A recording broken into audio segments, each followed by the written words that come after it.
The Mothman is one of those things that happens to just divide people into two different camps.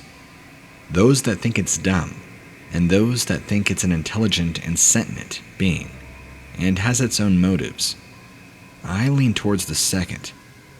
I only saw the Mothman once, ever, and the encounter not only came to define my life ever after, but it remains my earliest and most vivid childhood memory. I was 7 years old, and my parents had a home in the suburbs of Chicago. I know what you're thinking when you hear Chicago. Skyscrapers and carbon dioxide. But where we lived, it was as country as a turnip green, and pretty quiet. Monsters were the last thing on my mind, at least not other than the ones that we heard about in the news that came from the cities. I was out having fun in a cluster of trees one day. I could tell that the sun would set soon, and I was beginning to head home when I became aware of a sort of strange buzzing sound. I couldn't tell you if it was something that I heard, or if it was something that I actually felt. I just remember the sensation in my ears and on my skin at the same time, like a bad setting on a massage bed. The sensation was distracting, and I missed the shape that leapt overhead from the branches of one tree to another. Just as I was starting to get enough sense in me to persist in moving towards home, the shape came down from the trees and landed directly in my path. The new proximity of the presence made the buzzing so intense, it was just a few steps away from being agony. The figure that stood before me was a little more than a shadow in the evening light, and yet it seemed like it would appear to be a shadow even at high noon, as light seemed to be absorbed and refracted by the being, rather than reflected by it. It was horrifying. The only part of it that didn't swallow light was its horrible eyes, which were two bulging spheres of unnerving red light. Their glow guttered slightly, with a cold fire of bioluminescence. As soon as I was looking into those eyes, I couldn't look away. The buzzing began dialing into my thoughts, with a language that I didn't speak and that I couldn't understand. Whatever this thing was, I didn't know it was Mothman at the time. It was trying to speak to me telepathically, in some sort of demonic language. I could only observe how my mind was reacting to it.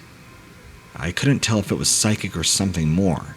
3 times the buzzing sensation ramped up to an unbearable intensity, like I was being punched or whipped or slapped from the inside out.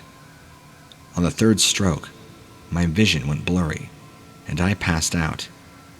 I woke up in my bed, and the memories were distant enough to make me question if I had dreamed the whole thing. When my parents entered my bedroom to check on me, the looks on their faces told me that I had dreamed none of it. Like any 7-year-old would, I told my story of the horrific monster that I witnessed, as if I were relating something perfectly matter of fact, and I described the things that it did to me as best as afforded by my limited 7-year-old vocabulary. Nobody believed me. I mean, how could they? Asking anyone to believe in a 9-foot entity resembling a demonic moth that went around giving children migraines was a high price. Asking for an additional leap of faith in that notion that said demonic moth was now outside of its native home, it wasn't until later in life that I could tell that my encounter with the Mothman wasn't just a benign crossing of paths. Rather, it had seeded something inside of me. I became intimately acquainted with anxiety and dread. Right before something awful would happen in my world, I would feel that buzzing sensation. Sometimes it would be subtle, as a tingling in my fingertips. Other times it was unbearable, as if one of my limbs had been asleep for hours, or it would be deafening, keeping me from sleep. But without fail, whenever the sensation came, trouble accompanied it. I'm in my 30s now, and over the years, I've done my research on this thing. It itself has built a reputation as being a harbinger of doom, like a bad omen appearing before disaster, much the same way of its appearance back in the 1960s and the great collapse of the bridge. Don't think it's a curse that I could hammer out into a blessing. My experience with the Mothman might be a little different than anything else you've read, but it still holds a common thread with the other accounts for one simple fact. Nothing, literally nothing, has ever occurred in connection with the Mothman that has ever been good. My experience with the Mothman isn't all that big, and yet somehow it is. I'll tell you, and you decide what to think. I'm from Point Pleasant, West Virginia, the supposed nest of the beast, I guess. I was in college at the time. Me and my buddies had made it in all together, so it was only a matter of time before we got in trouble. My friend Jack had met a girl that he really liked, and all of her friends were boy hungry and were eager to pair off with the rest of us. Looking back, it's questionable if they even really liked us. But when you're a college brat, you don't always need a reason to do things, especially things that involve the opposite sex.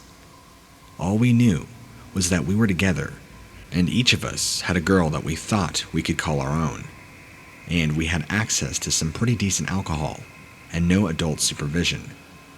Add that to the ingredient of there being woods nearby in any direction, and you went viola, the perfect recipe for a good time. Or so I thought. The girl I had paired off with for the reason of college was your stereotypical flowsy blonde, and for the sake of the story, we'll call her Cheryl. We sat around the campfire. Before long, we kind of weren't talking to each other anymore, but pawing at our dates. Me and her got the notion to go play hide and seek in the deep dark woods. So, we stumbled over the bodies of some of our lightweights in our group and went off into the pines. I couldn't see her, but I could hear her. She was giggling uncontrollably, and at the time, it was the cutest thing in the world. I don't really know at what point I stopped hearing her giggle, but I could still hear her movement all around me. I figured my senses must have been royally blunted because she suddenly had this incredible speed. When I was closing in on her in one direction, it seemed like she would disappear and reappear behind me. And then, when I would turn around, the sound of her feet were somewhere else. I finally yelled out that it was time to stop screwing around. A voice answered me, but it wasn't Cheryl's. It automatically dialed my dread knob up to 100, despite my intoxication. Imagine hearing that sound while you're all alone in the dark, when you thought you were alone with your girlfriend, and you suddenly realize she's not there. Well, that's how I felt. The sound had made me stand still for a moment, but then, my eyes had more or less adjusted to the dark. I didn't exactly have the help of a lot of moonlight, but I could pick out the shapes of the trees. And then a towering figure tiptoed from behind one tree and crossed my view to disappear behind another tree. It did it exactly the way that I expected Cheryl would have, except that this was coming from something so tall and so inhumanly grotesque in shape, with two demonic wings folded up behind it, with long behemoth arms held out at its sides, and two red eyes staring directly at me, into me. This was a living demon. It stopped to observe me, like a frightened insect up from the trees. I took off running as fast as I could, back to the safety of the fire. The good news is that I found Cheryl next to the campfire. She had lost me about the same time I had lost her, so she just found her way back and passed out. Well, fast forward in time, and things got a lot worse. She passed away not long after this sighting, with what I would learn to be was the Mothman. She was found in her dorm, unconscious. She hadn't shown up for class in several days, and her friends went to check up on her. She was rushed to the hospital, only to be pronounced dead. She had overdosed on heroin.